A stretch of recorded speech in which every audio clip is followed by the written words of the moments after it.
display, the screen on this device is amazing. Colors are bright, crisp, and they even have some settings to tweak the saturation or color temperature.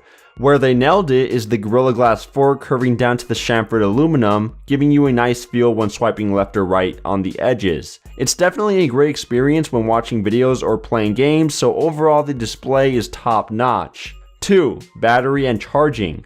I was very surprised to see how well the battery performed, even though it only has 3,250 mAh of battery. On normal usage, the device would last 4 to 5 hours of screen on time. Obviously your stats may not match mine, but keep in mind that I have Bluetooth enabled at all times for my Moto 360, GPS for navigational purposes, Wi-Fi, some intense gaming, music streaming, and my brightness turned almost to the max. Plus, with a USB Type-C port implementing Qualcomm's Quick Charge 3.0, I was able to fully charge the device in just under 2 hours. In general, I'd say the battery life is pretty solid, and with Quick Charge 3.0, you shouldn't have a problem using the Axon 7 through an entire day. 3. Speakers and sound. Like I said before, watching videos and playing games on this display is a great experience, but the dual front-facing speakers also add to that enjoyment.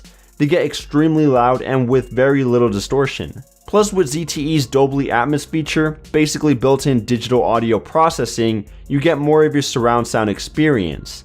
Now, this won't replace your dedicated Bluetooth speaker, but it's still a great alternative when you're out and about. If you like listening to your media through headphones, ZTE also included a hi-fi 32-bit audio chipset, making anything you listen to sound a little better. 4. Performance. The device is fast and smooth. With a Snapdragon 820 chip and 4GB of RAM, everything opens quickly, rarely stutters, and runs buttery smooth. Heavy 3D gaming wasn't any different with the Adreno 530 GPU, and even though it's not as smooth as the OnePlus 3 because of the 1080p display, the difference is minuscule. Here's some benchmark results to back up my reasoning. 5. Expandable storage. Now, even though this isn't a concrete reason to purchase the Axon 7, it's still a nice addition worth noting. I like the option of having more space on any device I own, especially since every picture I take on a smartphone nowadays are usually above 3 MB in size, not to mention 4K video recordings are much larger. Not only does the Axon 7 include expandable storage up to 256 GB, but it also has an extra SIM card slot as well. Definitely a smart move by ZTE. I'm sure we could all use a little more memory in our devices, or maybe even a secondary SIM card. Switching over to the flaws, and please keep in mind that some of these are a bit nitpicky, so they are undesirable features, but nothing that will make you believe that the Axon 7 is a horrible device. 1. Capacitive buttons. The back and recent keys are bothersome at times, and yes, they are in the right order, but I did get a little mixed up with which button was which, since they both display the same symbol, dots. And what makes it even more annoying is that none of them are backlit, so you'll have trouble tapping on them at night. They're a little too close together and tiny for my fingers. Not a good time. 2. Software. ZTE's Mi Favor 4.0 skin also gave me some issues, and don't get me wrong, there are a couple features that work just fine, but overall, the UI is somewhat buggy and poorly executed. For example, the bell in the lock screen has to be tapped on every time you want to see your notifications. It's driving me crazy at this point. Features such as Mi Pop and My Voice didn't work that well. Do Not Disturb mode is hidden away in the settings, and there's no way of adding or removing specific tiles from the quick settings panel. Still, all of this can theoretically be fixed with a software update, but for now we'll have to deal with it. 3. Fingerprint sensor. Once again, I am being a little nitpicky, but the fingerprint sensor could be better. Even though I am a big fan of front-facing fingerprint sensors, the placement is not the pet peeve, it's the functionality.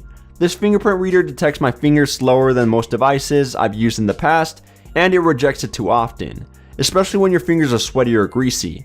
Still, it's not horrible either. When your fingers are dry, it works just fine, but it's definitely not in the same league as the OnePlus 3's fingerprint scanner.